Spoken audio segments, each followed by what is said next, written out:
शुक्राना, अनंतम अनंतम शुक्राना। संगत जी, गुरु जी महाराज जो हैं हमारे, इनके जितने शुक्राने करे जाए उतने कम है। इस कलयुग में गुरु जी जो आज हमें मिल गए हैं ना, तो इस कलयुग में इतने दुख हैं, इतने कष्ट हैं, जिनको हरने के लिए ये गुरु जी आज इस दुनिया में विराजमान हैं। ये कहीं नहीं गए हैं, ये आज भी हैं और हमेशा रहेंगे और सबकी सुनते हैं, और इतनी जल्दी सुनते हैं कि जितनी कोई आपकी जल्दी नहीं सुन सकता। बस उनको आपका प्यार, आपका भाव, आपका समर्पण चाहिए होता है। और पता नहीं गुरु महाराज हमारा सत्संग में आने से, उस समय, उस घड़ियाँ यहाँ बैठने से, वो 2 घंटे का ऑरा लेने से हमारा कौन सा कर्म काट रहे होते हैं, हमारी कौन सी डेस्टिनी को चेंज कर रहे होते हैं, आप नहीं जान सकते। कई बार हमारी पूरी किस्मत जो होती है, हम उसको मतलब सोचते रहते हैं कि इतनी बेकार हमारी किस्मत है, अरे वो तो इतना अच्छा है, वो इतना सुखी है, बस मैंने ही कोई बड़े माड़े कर्म करे हैं जो मुझे ही नहीं सब कुछ मिल रहा। तो मत ऐसा सोचा कीजिए, क्योंकि ये हो सकता है कि हम अपने जीवन में हमने कभी किसी को दुख नहीं दिया और हमने कोई गलत काम भी नहीं किया, पर फिर भी हमें दुख मिल रहा है। तो वो दुख हमें हमारे प्रारब्ध के कर्मों के अनुसार मिल रहा है, और वो तो हमें काटने ही पड़ेंगे। आप जितना भागोगे ना, वो कर्म आपका पीछा करेंगे ही करेंगे। भागते रहो, भागते रहो, भागते रहो, कुछ नहीं होगा, रहने। वो आपके कर्मास जो हैं वो आपके पीछे पीछे आएंगे। लेकिन अगर आप गुरु जी के आगे सब्र रखोगे, अरदास करोगे सच्चे मन से और शुक्राना करोगे कि मालिक हमें सब्र है, हमें पता है आप हमारी भी सुनोगे, अब हमारे भी कर्म जल्दी कटवा दोगे, और हमारे को आप पे पूरा भरोसा है, आप करोगे। क्योंकि जब हम पॉजिटिव थॉट देते हैं ना अपने आप को कि ये हो जाएगा, ये अच्छा हो जाएगा, ये ठीक हो जाएगा, तो वो होगा।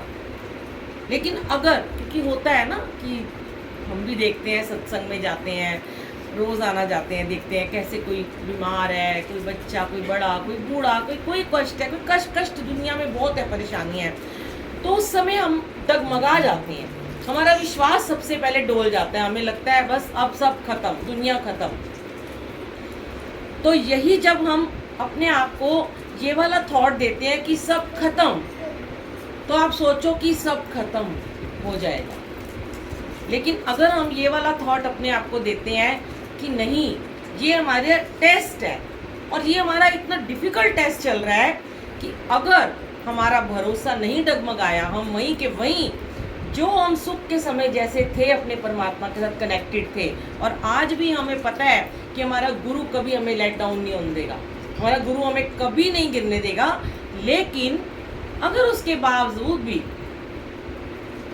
तेरा किया मीठा लागे, जो तू करेगा तेरा भाना मीठा लागे, हो सकता है हमारी नसीब में ही नहीं है, हो सकता है हमारी किस्मत में ही नहीं है, तो इनके ऊपर ही छोड़ दो ना। फिर जब हमें पता है कि कई बार होता है, मुझे तो पता नहीं है कहाँ क्या हुआ है इस बच्चे को, पर मैं यहाँ बैठ के कभी किसी के लिए नहीं करती अरदास, मुझे कोई हुक्म नहीं है, पर आज मन से कंटिन्यू इस सीडी को देख के लग रहा था गुरुजी, बहुत बार ऐसा किया है कि दरबारों में आके जब सेवा में होती हूँ तो लोग अपनी फाइल्स रख देते हैं और गुरुजी ने वो फाइल बिल्कुल चेंज कर दी है। तो मैंने आपको क्या कहा कि डेस्टिनी चेंज होने का कोई वक्त नहीं होता, कोई ऐसा आपका कनेक्शन होता है, कोई आपकी ऐसी दिल से उनके पुकार जुड़ी होती है कि ये डॉक्टरी यहाँ पे फेल, ये बदल देंगे इसको।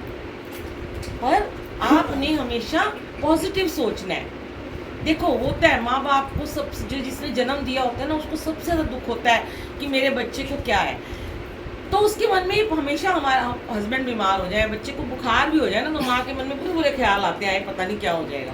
तो वही चीज़ें गुरुजी ने हमारे मन से दूर करी हैं, हमें सब इन चीज़ों से हटा दिया है। पहले हम भी ऐसे ही डगमगाते थे, मैं तो इतने प्रसाद मांगती रहती थी बंगला साहब पे, ये कर दो तो 5 रुपए का, ये कर दो तो 5 रुपए का, और हफ्ते बाद जब हर शनिवार जाती थी तो 100 रुपये देने पड़ते थे, क्योंकि 20 प्रसाद हो जाते थे, और उस ज़माने में 100 रुपये भी नहीं होते थे।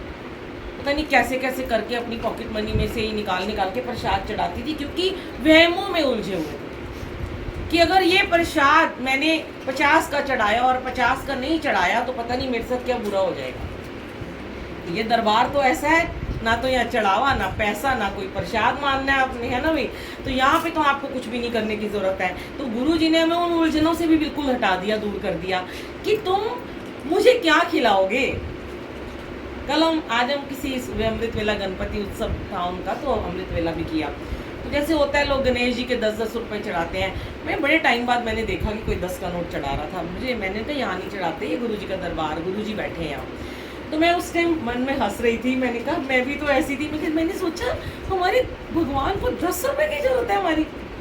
मेरे मन में ऐसे ही ख्याल आया, मैं किसी का नाम नहीं ले रही हूँ, एक थॉट आया मेरे मन में, अरे तुम कितने नाशुक्रे हो यार। देना है ना तो फिर जाओ ना किसी गरीब को, किसी अनाथ आश्रम में या किसी मंदिर में अगर गुप्त दान भी करना है तो अपनी कमाई का 10वां तो वहां पे डाल के आओ। कम से कम लाखों कमाते हो और 10 का नोट दे के सोचते हैं ओ बड़ा भारी काम कर दिया। 10 से ऊपर नहीं देना भाई, वो भी पुराना सा निकलेगा अंदर से, और नया अगर 20 का निकल भी आया तो साइड में चला जाएगा। ये सारे थॉट हमारे गुरुजी ने दूर करे। यहाँ पैसे की कोई अहमियत नहीं है। गुरुजी कहते तुम मुझे पैसे से तोलते हो, मैं तो एवं बिक जाता हूँ, बेमोल बिक जाता हूँ। प्यार चाहिए बस उन्हें, आपका समर्पण चाहिए, और सबसे बड़ी बात है आपका भरोसा चाहिए। प्यार भी कर लो, समर्पण भी कर दो, कनेक्शन भी कर लो, चोला भी लगा लो, सत्संग भी कर लो, रोज मंदिर भी चल जाओ, रोज सत्संग में जाओ, रोज सेवा भी कर लो, लेकिन फिर भी अगर भरोसा टूट रहा है कोई फायदा नहीं है सब करने का। फिर अपने घर बैठ के ही कर सकते हो। भरोसा रखो, जिसने दिया है वो रखेगा भी। लाज रखते हैं, हमेशा गुरु अपने भक्तों की लाज के पर्दे ढकते हैं। फिर भी आईने की 2 साइड होते हैं। आईने को सामने देखो तो वो चमकता है, अपना चेहरा भी चमकता है, उल्टा करके देखो तो वो काला दिखता है ना, अंधेरा है उसमें। तो हमारे जीवन में भी ऐसे ही है, प्रकाश और अंधेरा साथ साथ चलते हैं। मैं तो एक ही बात कहती हूँ, थोड़ा सा कड़वा है ये, गुरुजी ने सिखाया है, प्रिपेयर रहो हर चीज के लिए। जो दुख भी अगर आ गया ना, कोई बात हमारे नसीब में नहीं था ये सुख, लेकिन मैं ये कहती हूँ सोचना ही नहीं है कि दुख आएगा। अगर आप 99% पॉजिटिव हो, पूरा दिन आप मंत्र जाप कर रहे हो, पूरा दिन आप भगवान के साथ कनेक्शन में हो, अपना काम भी कर रहे हो, बिजनेस में भी जा रहे हो, जाप में भी हो, सिमरन में भी हो, सोने से पहले या कभी भी दिन में 100 में से एक बारी आपके मन में ये ख्याल आ गया ना, पता नहीं कल क्या होगा, तो वो गलत हो जाएगा। क्योंकि जैसे ये वॉल वाइट है ना, तो पूरी वाइट कोई नहीं देख रहा, ये काला निशान ही सबको नजर आ रहा है। तो जब 1% जो नेगेटिविटी होती है वो हमारी 99% पॉजिटिविटी को बिल्कुल नेगेटिविटी में बदल देती है। मैं आपको बता रही हूँ, इसलिए कभी अपने वो ये नहीं कि आप किसी को कह रहे हो। इवन मैं ऐसे मैंने घर देखे हैं संगत जी, जिनके घर में कैंसर थे, जिनके डायलिसिस थे, जिनके मतलब पैरालाइज बच्चे पड़े हैं, कोमा में पड़े हुए हैं, और जब उन्होंने अपने माइंड में एक थॉट क्रिएट किया कि अच्छा होगा, ये लॉ ऑफ अट्रैक्शन होता है, होगा। लेकिन हस्बैंड वाइफ भी अगर आपस में बात करते हैं कि अरे क्या होगा, अब कल की रिपोर्ट कैसी आएगी ना, पता नहीं क्या आएगा। जब पता नहीं जब बोलते हो तो गुरुजी कहते हैं फिर तेरा पता ही नहीं है, तू जा। आपने अपने आप को पूरा टाइम ये थॉट देना है, मैं तो जा रही हूँ, कल मेरी तो रिपोर्ट नॉर्मल आएगी, मुझे पता है गुरुजी। क्योंकि अभी आपने सुना कि मेरी बाह अगर आप पकड़ लेते हो तो वो जो बाह है ना वो कभी नहीं छूटेगी उनके हाथ से। लेकिन अगर हम सोचें हम गुरु का हाथ पकड़ लें, उनको बोलो हमारा हाथ पकड़ लो, उनका बहुत मजबूत है, हमारा तो बिल्कुल कमज़ोर है। जरा सी हमारी उंगली जल जाती है तो उसको लेके बैठ रहते हैं, है ना, जरा सा कट लग जाए। तो इसलिए इन पे छोड़ दो और इनको ये बोलो कि कल मेरे को पता है किसी भी काम में, ये नहीं कहती रिपोर्ट्स, अब हमारा कोई काम है, हम कोई टेंडर भरने जा रहे हैं, या हम कोई अपना पेपर देने के लिए जा रहे हैं, या हमारी बिजनेस कोई डील होने वाली है, या हमारी जॉब का कोई प्रमोशन होने वाला है, तो अपने आप को ये थॉट देते रहो पॉजिटिव पॉजिटिव पॉजिटिव कि मेरे को तो मिलेगा, मैं ही सिलेक्ट होऊंगी, मैं ही होऊंगा, मैं तो डिस्टिंक्शन आनी है, मैंने तो पास होना ही है। क्यों? क्योंकि मेरे साथ गुरुजी हैं। अब हम गुरुजी वाले हो गए हैं, अब हमारा हाथ गुरुजी ने पकड़ लिया है, अब तो हमारे साथ कुछ बुरा हो ही नहीं सकता। फिर बड़े सारे लोग हैं जो मुझे फिर फ़ोन करके कहते हैं हो गया बुरा, आपने कहा था नहीं हो सकता, पर मेरे साथ तो ये हो गया। फिर मैं जय गुरुजी बोल देती हूँ, क्योंकि मैं उस समय वो इतना दुखी होता है कि मैं उसकी क्या काउंसलिंग करूँगी। मुझे कहते हो जब तू 1 महीने बाद मेरे से बात करी, 1 महीने बाद आपको समझ में आएगा कि कभी कभी ऐसा होता है कि भगवान को पता होता है अपने भगत के बारे में, अंतर्यामी है, उनको 25 साल बाद का पता होता है कि इसका क्या होने वाला है। अब अगर प्रभु की आप भक्ति करते हो, सिमरन करते हो, प्रभु आपको बहुत प्रेम करते हैं, हमसे ज़्यादा वो हमें प्यार करते हैं। उन्हें पता है कि ये बंदा, ये आदमी या ये औरत या बुढ़ा या जवान या बच्चा, इसको ऐसी कोई चीज़ है, प्रॉब्लम है कि ये पूरा टाइम जिंदगी भर ये बेड पे रहेगा और ये कष्ट भोगेगा, इसके कष्ट नहीं अभी खत्म होने वाले। तो फिर जब प्रभु प्यार करते हैं ना, तो फिर वो उसका हाथ थाम लेते हैं, उस कष्ट से उसको मुक्त कर देते हैं। लेकिन हम ह्यूमन बीइंग हैं, हम नहीं समझ पाते ये बातें। कोई कहेगा आंटी आप इतना बड़ा बड़ा ज्ञान देते हो, बोल देते हैं मुझे लोग, आपके साथ होगा तो पता चलेगा।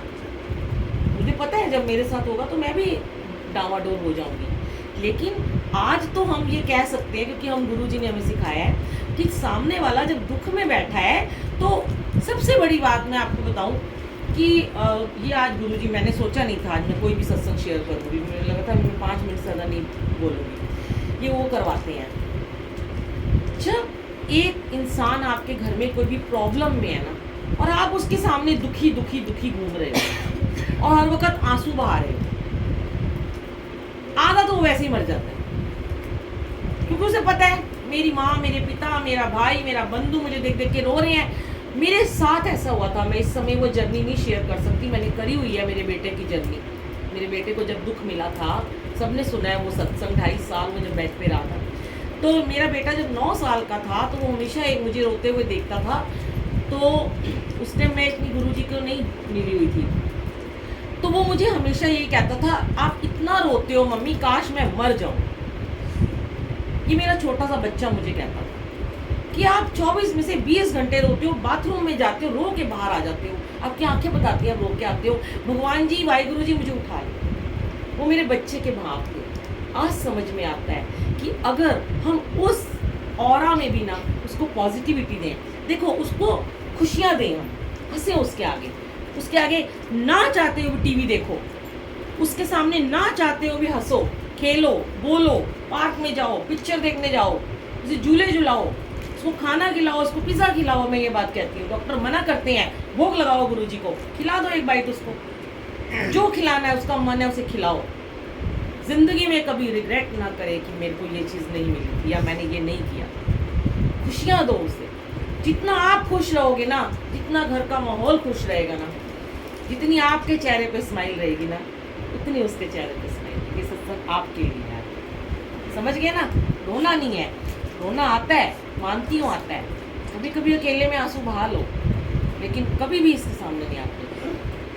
यहाँ हंसते हुए जाओ आज, और यही अरदास करो, मालिक तेरी रज़ा में राज़ी रहना। बस हमारी एक अरदास है कि हमें ठीक कर दो, और आगे आपकी मर्जी है, जो भी आप चाहो करना, लेकिन हंसना है। तो देखो बेटे, जितना आप रोते हो ना, इस समय होता क्या है, जब सत्संग में बैठे रोना आता है, वैसे कनेक्शन में आता है, भजन सुनने, शब्द सुनने, मेरे भी आंसू बहते हैं, वो एक शुक्राने के आंसू होते हैं। लेकिन सबको नजर आता है कि क्यों रो रहा है बंदा, तो सारे लोगों की ना वो हो जाती है, सिंपैथी हो जाती है। वो बहुत कम लोग होते हैं जो दिल से अरदास करते हैं, बड़े कम लोग होते हैं। वरना मैं सच कह रही हूँ, मैं, मेरे को सब जानते हैं, और यहाँ सब मेरे अपने भी हैं, और मेरा कोई दुश्मन भी नहीं है, तो मैं इनके लिए नहीं कह रही हूँ। लेकिन कई बार ऐसा होता है, अनजाने में ही ना, यहाँ से जाने के बाद ना शुरू हो जाती है गॉसिप। घर जाके बताएंगे, वो तो छोटा बच्चा था, ये पता नहीं क्या होता, इतना था, ऐसे करके ये चीज़ नेगेटिविटी आपको देगी। कभी नहीं ऐसा करना, बिल्कुल शांत रहो, हंसो, खुश रहो बस, ताकि आप लोगों को पता ही ना चले क्या दुख है आपको। पी जाओ अंदर, ये थोड़ा ठीक करने वाले हैं आपको। ये बैठ के सारी सारी रात अरदासें कर ले तो भी नहीं ठीक करेंगे। तो ये ना करते हैं गुरुजी, अरदास का फल देते हैं, उसका कहते हैं गुप्त अरदास का। अब अगर मैं तो जानती भी नहीं आपको, जब कभी ये ठीक हो जाएगा, मैं, मेरे पास आपका नंबर भी नहीं ना, मैं आपको कोई पूछूंगी, ठीक है, मेरी आदत नहीं है। लेकिन अगर कोई कर रहा है आपके लिए, आप लोगों से जुड़ोगे, मेरे लिए कर दो, वो 10 बार आपको आके सुनाएगा मैंने की था इसके लिए अरदास, तब ये ठीक हुआ है। उसे नहीं पता आपका कनेक्शन क्या था भगवान के साथ में, वो तो अपने आप को हाईलाइट करेगा ना। तो इसीलिए इन चीज़ों से बिल्कुल दूर रहो, लोगों को कुछ नहीं बताना। इवन एक और आपके लिए बताती हूँ लास्ट लाइन, जो मैंने बहुत सारी संगत को बताई हुई है। जो लोग मुझे कॉल करते हैं, जिनको डायलिसिस होते थे, जिनको कैंसर थे, उनको बस मैंने एक ही बात बोली थी कि आज के बाद जितने आपके रिलेटिव हैं, जितने आपके पड़ोसी हैं, जितने आपके भाई बंधु सगे माँ बाप हैं, यहाँ से भरोसा लेके जाओ और आज जाने के बाद उनको कह देना हमारे बच्चे की ये प्रॉब्लम थी, ठीक हो गई है। फिर वो कहेंगे ऐसे कैसे हो गया, अभी तो सुबह बड़ा रो रही थी, यही आंसर होगा, तू तो सवेरे बड़ा रो रही थी, तू तो कह रही थी रिपोर्ट नॉर्मल नहीं आई, अच्छी नहीं आई है। तो फिर पता है आपने क्या कहना है, आपने कहना है अब हमारे साथ गुरुजी हैं। तो जब इनका नाम ले दिया, अब लाज किसकी जाएगी? अब तो इन पे बात बन आई ना भैया, इतना बड़ा मैं फंसा देती हूँ मैं तो इनको, अभी मैं इन्हें फंसा रही हूँ पूरी तरह आपके लिए। तो जब इनके ऊपर नाम आ गया कि बुलबुल आंटी ने कहा था कि गुरुजी को कह, सबको कह देना गुरुजी ने ठीक कर दिया है, अब गुरुजी भी तो फंस गए, करना तो पड़ेगा उन्हें ठीक, राइट? समझ गए? हर बंदे को जाके आज ये कह देना, मैसेज डाल देना मेरा बच्चा बिल्कुल ठीक, कुछ नहीं हुआ उसको, रिपोर्ट्स बदल गई हैं और वो बदल जाएंगी, और फिर आप सत्संग शेयर करोगे अपना शुक्राने का। ओके, जय जय शुक्राना।